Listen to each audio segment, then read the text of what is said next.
missed you, Engineer Jeff. Killing it back behind the glass.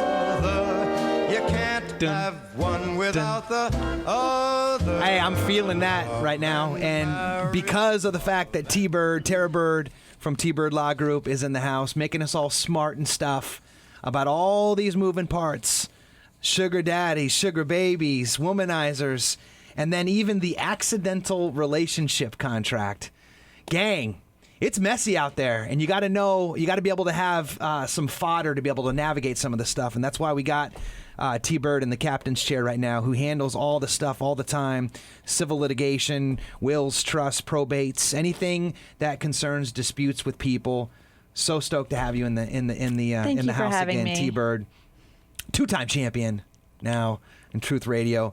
So let's do some final thoughts on this, just because I feel like the way you kind of presented the first three segments, and by the way, if you missed those, go to thegreenhousegroupinc.com/Truth Radio and catch them. You're going to want to. You did them almost kind of linearly because there's sort of a theme that ties this together. So what would that be?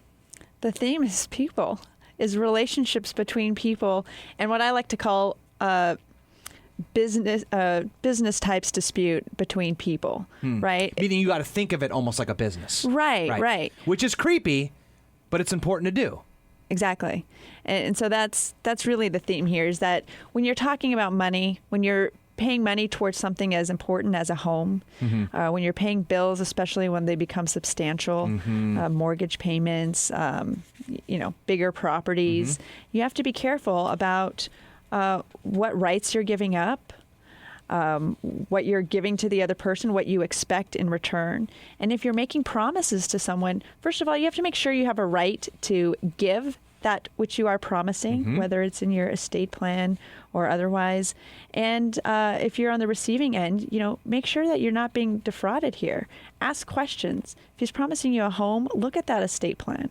If he look at the title, figure out, learn about title, talk to your realtor, talk to your title company, and make sure that you are getting that to which you were promised. And it's complicated too. We were just talking about this in the last segment. Like, a lot of people think the joint tenants, which is kind of almost like the default one, it seems like people, at least in my experience anyway, they kind of go to.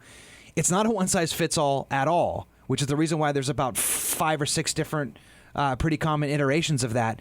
And if one person passes, it doesn't go to the heirs. Right. It goes to the other person on the title. Correct. And you raise the issue is, well, what if you have another family, you were married before, you have kids from a prior marriage, and you remarry and put the home in joint tenancy? Yeah. Your kids are not getting that. It doesn't not. You can plan a trust all you want, but that property isn't part of the trust. You could quitclaim it, but then it actually turns it into a tenants in common. Gang, I don't know what else to do than to give her a rousing round of applause.